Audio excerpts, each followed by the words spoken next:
안녕하세요, 어머님들. 감사합니다. 두 번째 설명회 진행을 맡게 된 고수민 강사라고 하고요. 뭐 먼저 선생님께서도 인사를 하셨겠지만 눈 많이 오는데 여기까지 발걸음해 주셔서 정말 너무너무 감사드립니다. 뭐 저는 이 프린트물에는 자료가 별로 없으니까 요 PPT로 제 설명. 네네. 어디까지 말씀드렸을까요? PPT에 설명이 잘 나와 있으니까 저를 잘 봐주시면 될 것 같아요. 우선 이제 어머님들께서 가장 걱정되시는 예비 고1 지금 가장 중요한 이 시기에 우리 아이들이 무엇을 중점으로 공부해야 하고 또 저라는 강사의 수업 전략은 어떤 것이 있는지를 중점적으로 말씀을 해드리도록 하겠습니다. 순서는 뭐 제 소개는 뭐 어차피 아이들이 수업을 직접 들어야지 판단이 되는 거라서 간단하게 말씀드리고요. 고등 국어가 중등 국어랑 어떤 식으로 차이점이 있으면서 특징을 갖는지, 그다음에 우리 아이들이 지금 이 가장 중요한 겨울방학 시기에 어떻게 공부를 해야 하는지 전략, 그리고 마지막으로 제 수업의 특징을 말씀드리도록 할게요. 사진이 너무 다른 사람이 나와가지고 좀 가리고 싶은데 포샵이 들어갔으니까. 자, 저는 이제 아라국어, 채용원 국어, 그다음에 명인학원 거의 분당 지역에 있었고요. 분당 조금 벗어나서는 수지나 광교, 좀 경기 남부 전문이었습니다. 제가 분당에서 태어나고 자라고 오래 살아와서 떠나기가 싫었던 것 같기도 하고 애착이 많은 동네인 건지 하여튼 쭉 있었고요. 그리고 뭐 의도한 거이기는 한데 이상하게 저는 고1, 2 내신 수업이 좋더라고요. 뭐 처음에는 고3 수업도 했었고 지금도 고3 수업도 가끔씩 하고 있기는 한데 고3 수업은 시원시원하고 매끄럽고 딱 그렇게 틀이 정해진 것 같고 그런 장점이 있긴 한데 고1, 2 내신 같은 경우는 학교에 따라서 굉장히 지역적인 게 많거든요.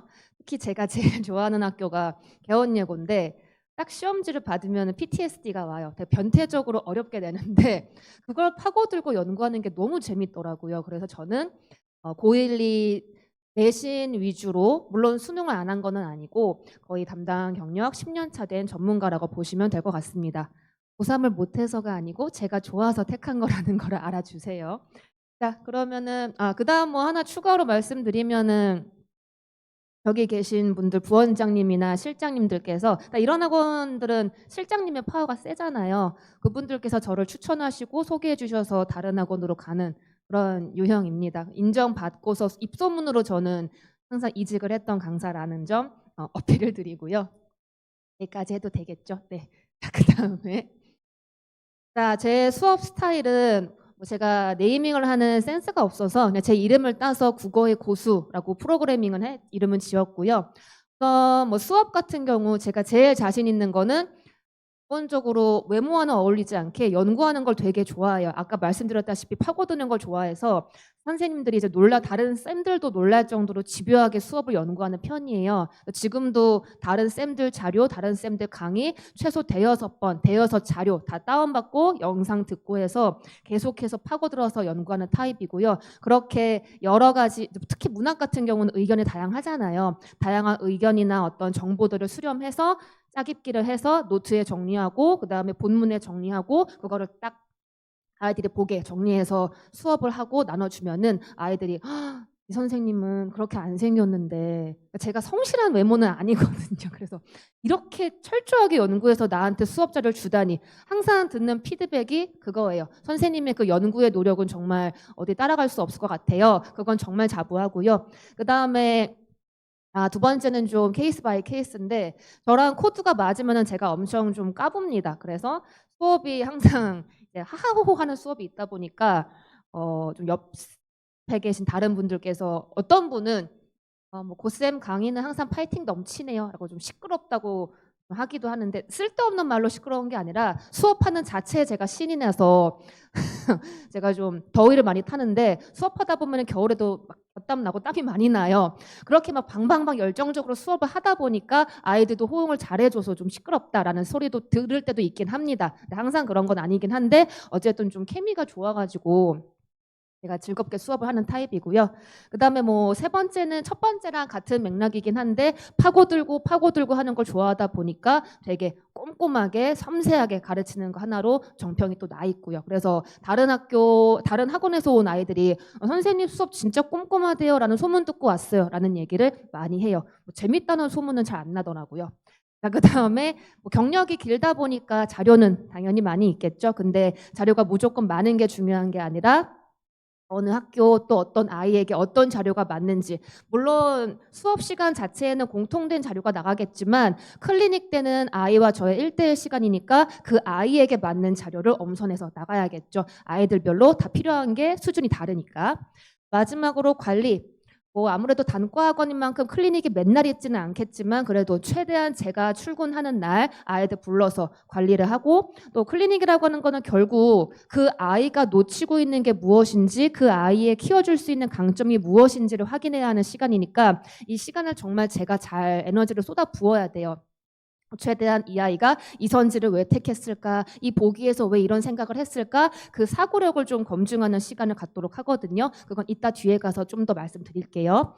그다음에 제가 나름 엄격한 통제를 하긴 하는데 뭐 이거는 정말 말을 안 듣는 친구 같은 경우는 좀 부모님의 도움도 필요한 것 같습니다. 우선은 제가 생각하는 가장 큰 강점은 수업, 그다음에 관리, 여기서 자부할 수 있다고 말씀드릴 수 있고요. 물론 이렇게 하는 만큼 점수 올라가는 건 당연한 결과겠죠. 뭐 항상 저는 말씀드리지만 다른 거 다 차치하고서 성적으로 확인하시면 됩니다. 자, 그럼 이제 중등국어랑 고등국어가 많이 다르다는 거는 아마 많이 들어보셨을 거예요. 설명회도 지금 많이 들어보셨을 거고, 좀 조기 개강하는 경우는 벌써 여름방학부터 예비고를 선행하기도 하고, 조금 늦게 한다면은 한 11월, 10월부터 예비고를 수업을 들어가죠. 지금이 어떻게 보면 약간은 늦을 수도 있다라고 생각하실 수도 있을 텐데, 우선 이 시기 겨울방학 때 아이들이 무조건 해야 하는 거는 문학과 문법은 완벽하게 다져놔야 돼요. 물론 완벽이라고 하는 게 진짜 고3 수준을 말하는 건 아니고 고1 모의고사, 고1 내신 선지를 봤을 때 나 이거 알고 있어 라고 헤매지 않을 정도로 다져놔야 하는 거죠. 왜냐하면은 1학년 내신에는 문법과 문학이 압도적으로 범주가 많아요. 가끔 화작이나 뭐 독서가 나오긴 하지만 그 비중도 적고 그렇게 어렵게 나오지 않습니다. 또 외부 모의고사 지문이 나오기도 하지만 비문학 지문이 엄청나게 어려운 난이도로 나오는 경우는 드물어요. 가장 많이 판가름하는 거는 상위권을 판가름하기 위해서는 아이들이 어려워하는 문법, 거기서 이제 많은 함정을 두고요. 또 문학 같은 경우는 워낙 범주가 많기 때문에 1학기 때는 현대문학, 2학기 때는 또 고전문학으로 아이들의 길을 눌러 놓습니다. 그런 거를 잘 대비해 놔야겠죠. 그래서 문학 같은 경우는 우선 개념부터 잘 다지고 가야 돼요. 벌써부터 나 그냥 시를 딱 분석하는 그런 훈련부터 가는 건 옳은 단계가 아닙니다.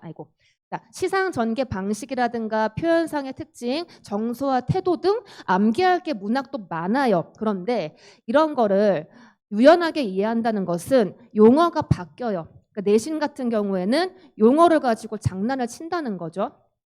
뭐 예를 들어서 공감각적 심상을 가지고서 그것만 외우면 안 되고 당연히 감각의 전이, 감각의 구체화, 형상화, 시각화 이렇게 바꿨을 때 말이 달라졌네. 내가 아는 게 아닌데 다른 거 아니야? 하고 멈추면 안 된다. 다 결국에는 그 용어의 뜻을 통해서 같은 맥락이구나, 파생된 개념이구나 라는 거를 아이가 이해할 수 있어야지만 선지를 고를 수가 있다는 겁니다. 그래서 문학에서 유연하게 표현상의 특징들이나 개념들을 공부할 수 있어야겠고요. 그다음에 문법 같은 경우는 뭐 개념이 너무 많죠. 그런데 지금 당장 그 많은 거를 다 공부할 건 없고 1학년 때 꼭 필요한 의문이라든가 아니면 학교에선 다루지 않는데 의문을 알기 위해 전제로 까는 게 형태소나 품사 이런 거거든요. 그런 개념들 중심으로 해서 좀 꼼꼼하게 공부를 해둬야겠습니다. 우선은 고1 내신이라고 하는 게 지금이 10월 말이고 아직 뭐 4월 말까지 시간이 있다고 느껴질 수 있겠지만 막상 계약하면은 벌써 내신 대비야 하면 되게 초조해질 거고요. 이 시기에 아이들 웬만하면 다 공부 열심히 해요. 다들 열심히 하는데 거기서 나는 조금 조금 더 점수를 받아야지만 등급이 1등급, 2등급이 나오잖아요. 그러니까 남들보다 더 치열하게 독하게 대비를 해야겠죠. 자, 그러면은 네, 파트별로 한번 보도록 할 건데 먼저 문학이라고 하는 거 항상 애들이 감이 안 잡힙니다. 저는 감은 좋은데요. 이 감 얘기를 많이 해요. 저도 항상 어릴 때는 제가 나는 국어의 감, 영어의 감, 언어적인 감 이 타령을 하곤 했었는데 감이 중요한 게 아니에요. 결국에는 수능에서 요구를 하는 거는 내신은 조금 물론 선생님들마다 답변 달라지긴 하지만 지문이 나와 있죠. 그 다음에 보기에 정보를 줘요. 거기 있는 것들을 바탕으로 해서 내가 이게 이 내용의 근거가 되겠구나라고 끌어오는 거죠. 이성적이고 합리적이고 논리적으로 분석을 하는 거예요. 내 느낌으로 이게 맞겠네 흘러가는 게 아니라. 그래서 아이들은 독해력을 바탕으로 해서 지문에 나와 있는 어휘의 뜻이라든가 보기에서 나에게 말하고자 하는 내용의 핵심이 무엇이라든가 그것을 잘 선별해내서 선지를 구성해 나가고 골라 나가는 게 중요합니다. 그 다음에 고전문학 처음 보면은 나란 말씀이 둥기게 달아 뭐라 하는지 외계어 같아요. 같은 우리말인데 한자도 너무 많고 어머님들 한자 많이 아세요? 저도 뭐 국문학을 했다 해도 한자 뻔한 것만 많이 압니다. 낯선 한자 보면은 하는데 한자 많죠. 그다음에 한글도 지금과는 형태가 많이 달라요. 그래서 아이들이 처음 접할 때 가장 머리 아파하고 이게 지금 제2 외국어인가 싶어 하는데 또 1학년 2학기 때 고전 문학이 나오고요. 또 이거는 조금 더 멀리 봤을 때 어차피 고전 문학은 범위가 정해져 있겠죠. 돌아가신 분들께서 다시 깨어나서 새로 쓸래 하진 않을 거 아니에요. 정해진 범위가 있으니까 미리 공부해 두면은 나중에 훨씬 더 시간이 절약되고 이제 효율적으로 공부할 수 있다는 겁니다. 특히 고전 문학의 시조 같은 경우는 1학년 때 외부 선지로 많이 나와요. 그래서 아이들이 시조를 처음 봤을 때 이게 자연친화인지 유교의 충력인지 모르는데 어차피 패턴이 너무 비슷해요. 감사하게도. 그래서 미리미리 잘 챙겨두면은 아마 1학년 끝나고 2학년 넘어갈 때쯤에는 고전 시조쯤이야 하면서 넘어갈 수 있을 겁니다. 그 다음에 앞에서 얘기했던 것처럼 개념은 항상 기본이 돼야겠죠. 문학 개념이든 문법 개념이든 지금 이 시기가 제일 중요해요. 이 시기 놓치면은 계속 헤매요. 왜냐면은 앞으로 갈수록 아이들은 독서에 대한 공부 비중이 점점 늘어날 거예요. 막 어려운 과학, 기술, 경제 지문 여기에 할애를 하다 보면은 이 개념은 소홀해질 수밖에 없어요. 상위권 애들 중에 가끔씩 표현상의 특징이라고 하는 기본적인 문제를 꼭 틀려서 1등급이긴 한데 1등급을 닫는다든가 2등급을 연다든가 그런 아이들이 있거든요. 난 잘하니까 어려운 것부터 파고들고 쉬운 거를 소홀히 본 거죠. 그래서 지금 이거를 완벽하게 해두고 나중에 가서 어려운 거를 치고 가면 되는 겁니다. 자, 그 다음에 마지막으로는 이제 문제 유형이라는 게 있어요. 방금 얘기했던 개념을 묻는 거라든가 보기를 바탕으로 외적 준거를 바탕으로 파악을 하는 거라든가 그런 문제 유형을 통해서 보통 출제자들은 나한테 이런 것을 요구하고 이럴 때 내가 이런 사고를 가져야 하는구나라는 패턴화를 해두는 게 중요합니다. 이렇게 4가지를 기점으로 해서 문학 공부를 우리 아이들이 하면 되는 거고요. 그 다음에 지금 적고 계신 분이 계셔서 괜찮을까요? 네. 자, 이거는 이제 작년 고3 모의고사에 나온 지문입니다. 현대 시인데요. 저는 개인적으로 좋아하는 시긴 한데 한번 어머님들 읽어보시겠어요? 첩첩 산중에도 없는 마을이 여긴 있습니다. 입진 사이길 저 모래뚝 그 너머 강기슬에서도 보이지 않습니다. 허방다리 드러내면 보이는 마을. 갱속 같은 마을, 꼴깍, 해가, 노릇꼬리 해가 지면 집집마다 봉당에 불을 켜죠. 콩깍지처럼 후미진 외딴집. 외딴집에도 불빛은 앉아 이스토록 창문은 모가빛입니다. 와닿으시나요? 어머님의 웃음은 감동적인 시야 이런 웃음이신지 뭐라노? 약간 이런 느낌이신지 혹시 뭐라 하는지 와닿아요 하시는 분 계실까요? 쭉 읽어보세요. 이인 밤입니다. 외딴집 노인은 홀로 잠이 깨어 출출한 나머지 물을 깎기도 하고 고구마를 깎다가 문득 바람도 없는데 시나브로 풀려 내리는 집단 집 오라기의 설레임을 듣습니다. 귀를 모으고 듣습니다. 새들의 온기도 생각을 하고요. 그랬는데 갑자기 벽 속에서 귀뚜라미는 울고 있는데요. 벽이 무너지라고 울고 있어요. 마지막은 뭐 눈이 내린다 오늘처럼 그러더니 갑자기 창호지 문살에 돋는 월훈. 그래서 화자 너 무슨 얘기 하고 싶은 거야? 감이 잡히시나요? 난해하죠. 현대시가 좀 그래서 어려워요. 근데 이걸 가지고서 나의 감으로 한번 이걸 맞춰보겠어 하면 안 되고 어차피 다 이 지문에는 근거가 있습니다. 우선 보면은 처음에 보면은 마을에 대한 얘기를 하고 있고요. 첩첩산 중에도 없는 마을이 있대요. 있다는 거야, 없다는 거야. 되게 구석탱이 있는 마을이구나. 그리고 강기슬에서도 보이지 않는 마을이다 했으니까 저 마을의 위치는 엄청 외딴 곳에 있다.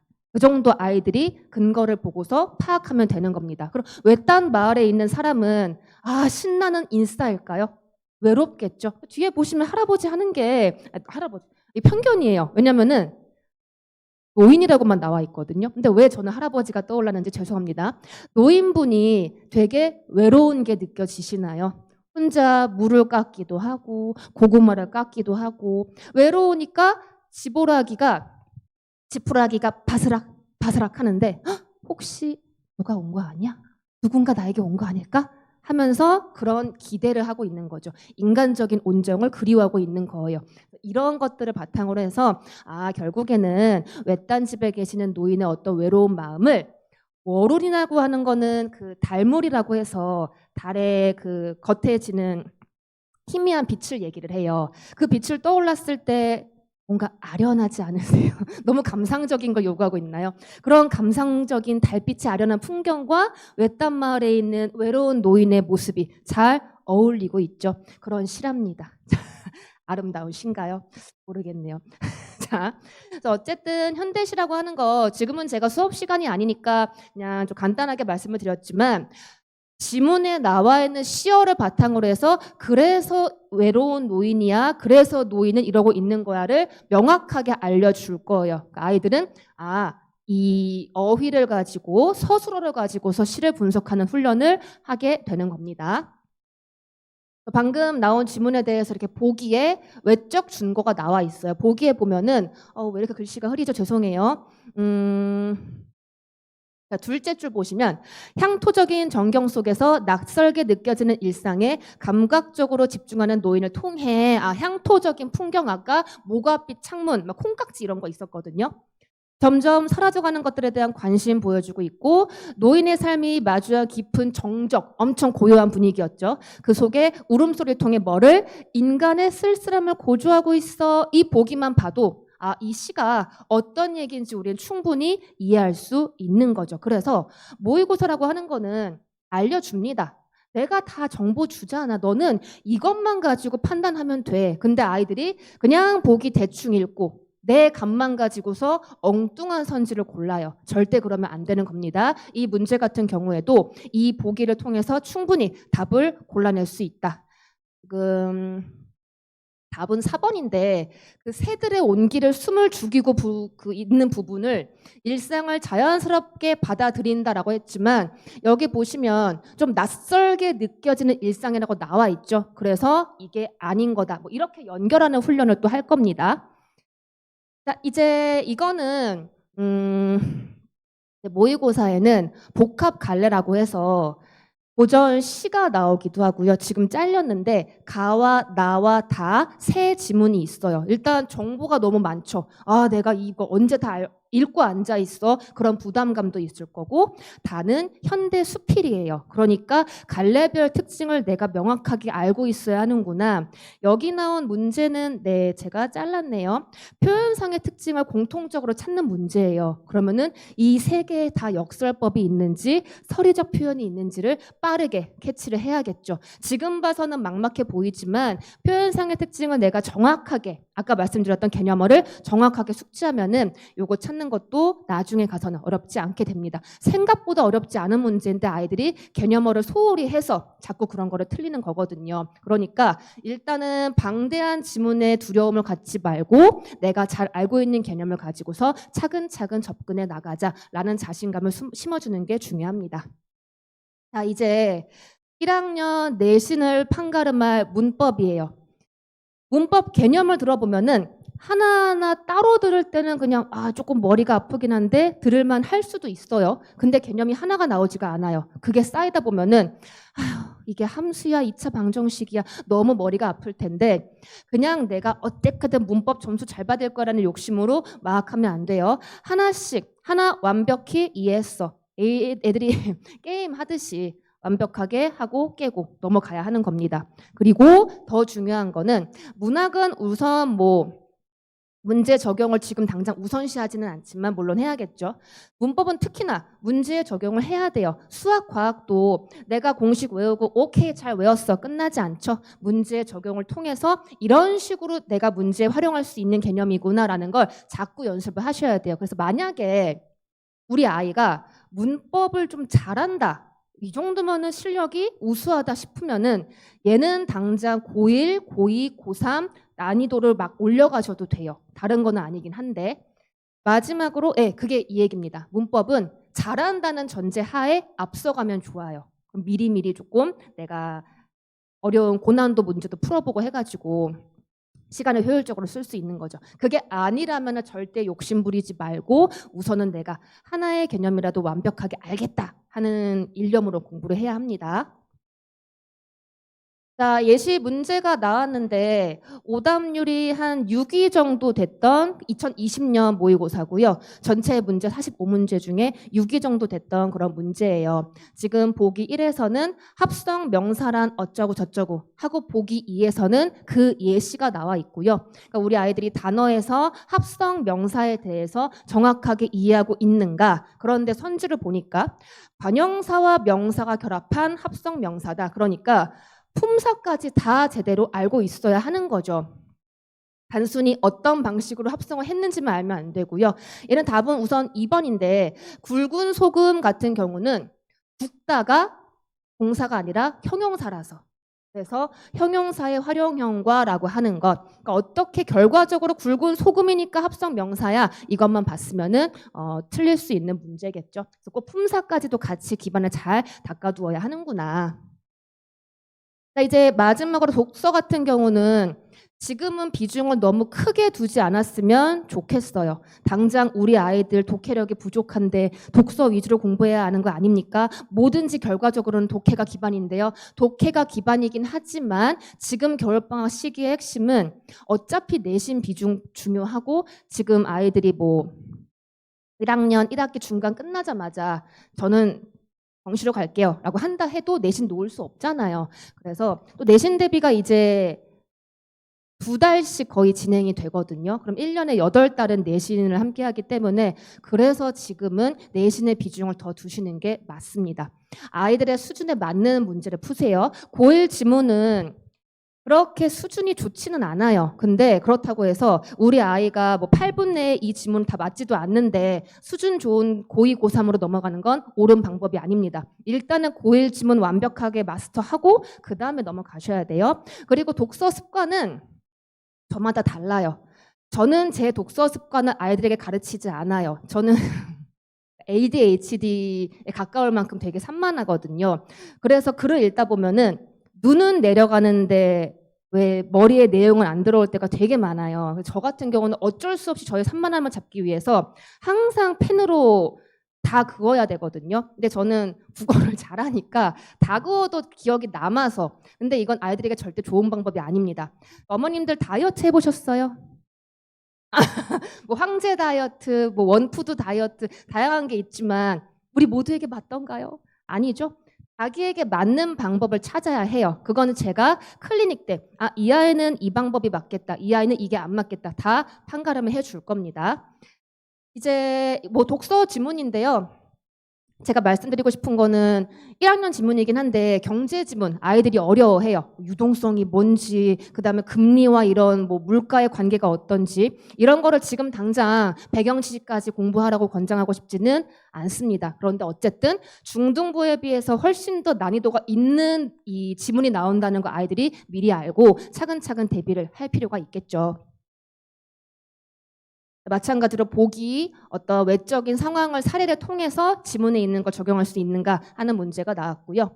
자, 이제 제 수업 그 방식에 대해서 수업 절차에 대해서 설명을 해드릴게요. 우선 문학은 9주까지는 현대문학, 나머지 10에서 12주차까지는 고전문학을 하고요. 우선 둘 다 시대의 흐름을 바탕으로 할 거예요. 그냥 막 개념어 이렇게만 하면은 아이들이 재미없어 할 수가 있어요. 둘 다 시대별 상황을 바탕으로 해서 스토리를 가지고 제가 수업을 할 겁니다. 그럼 아이들이 어떤 역사적인 배경도 알고 작가의 특징도 알고 시의 특징도 알고 좀 더 재미있게 마치 저희 요새 TV 보면은 벌거벗은 한국사, 벌거벗은 세계사 그런 것처럼 재미있게 수업을 할 거고요. 그다음에 문학 이 수능 지문 분석하는 훈련도 해야 돼요. 왜냐면은 내신 가면은 낯선 지문이 나와요. 학교에서 알려주지 않은 그런 지문을 내가 파악하기 위해서는 어떤 외부 지문을 스스로 감상하는 아까 제가 말씀드렸던 그런 수업법이 필요한 거죠. 그다음에 고전 시가는 시조가 선지에 많이 나오니까 시조를 좀 많이 알 수 있게끔 할 거고 고전 시가가 어려워 보이긴 하지만 결국 눈에 들어오는 어휘만 가지고도 충분히 파악할 수 있기 때문에 쉽게 다가가는 효율적인 방법 중심으로 얘는 공부를 할 겁니다. 문법은 크게 의문, 단어, 문장, 맞춤법 요 단계로 나아갈 거고요. 이 단어와 문장 같은 경우는 1학년 의문을 시험 보기 위해서 밑거름으로 알아야 하는데 학교에서 잘 알려주지 않아요. 그래서 아이들이 겨울방학 때 개념을 미리 잘 공부를 해놔야 합니다. 기본적으로 1학년 문법 내신 정복을 위한 기초 발판을 잘 닦는 과정이다라고 이해를 하시면 되겠고요. 개념이 될 때까지 클리닉 불러서 무한 단순 반복 아니고 계속해서 아이의 눈높이에 맞춰서 설명을 해줄 거예요. 그리고 모의고사 기출문제를 통해서 이런 식으로 물어볼 거야 라는 걸 알려줄 거고 문제풀이 전략도 함께 공부를 할 겁니다. 독서는 우선 독해의 원리란 무엇인가, 평가원의 출제 경향은 이런 식으로 나온다 하고 인문, 예술, 과학, 기술 뭐 이런 식으로 분야별로 지문 분석하는 훈련을 할 거고요. 아이들이 기본적으로 독해력이 돼야겠죠. 어떤 식으로 독해력과 사고력을 올릴 수 있는지 그런 방법을 중점으로 볼 거고 배경 지식은 지금 당장 크게 중요하진 않습니다. 우선 뭐 필요한 거 몇 가지 얘기하긴 하겠지만 아이들에게 당장 이거 다 외워야 된다, 지금 당장 중요한 거야 라고 강조하지는 않을 거예요. 자, 이제 마지막으로 뭐 저만 열심히 떠든다고 해서 되는 게 아니고 우리 아이들도 저와 함께 같은 배를 타고 가는 거니까 호흡이 중요하겠죠. 저를 잘 활용하기 위해서 뭐 모든 쌤들이 밤새 카톡 열고 질문 받으실 텐데 뭐 요새 아이들은 다 패드로 공부를 하잖아요. 그래서 이런 식으로 자기가 이해 안 가는 선지, 저는 이렇게 생각하는데 왜 이게 안 되는지 모르겠어요 라고 먼저 질문을 해주면 땡큐긴 해요. 그게 아니라 해도 너가 2번을 골랐을 때 어떠한 흐름을 통해서 2번, 어떠한 사고의 과정을 통해서 2번을 골랐는지 말해봐. 몰라요. 그럼 저는 제대로 공부했다고 하지 않아요. 저는 이렇게 생각해서 이걸 골랐습니다. 이런 티키타카가 돼야 하거든요. 그게 이제 오랜 과정이 걸리겠지만 나중에 그게 쌓이고 쌓이면은 이런 식으로 질문을 하게 될 때가 올 겁니다. 그럼 저는 이래서 답이 아니라 너가 이렇게 생각했기 때문에 이게 답이 나온 거고 여기서는 이러한 사고의 흐름에 따라서 이렇게 골라야 돼. 그래서 한 문제에 대해 이렇게 자세하게 제가 설명을 해줘요. 다 이거 한 문제에 대한 답변입니다. 네, 이렇게 해서 아이들이 저를 잘 활용해 주신다, 해주고 저 또한 열심히 하면은 성적은 뭐 알아서 나오겠죠. 성적으로 증명하겠습니다. 자, 여기까지 설명해 마치도록 하겠습니다. 감사합니다.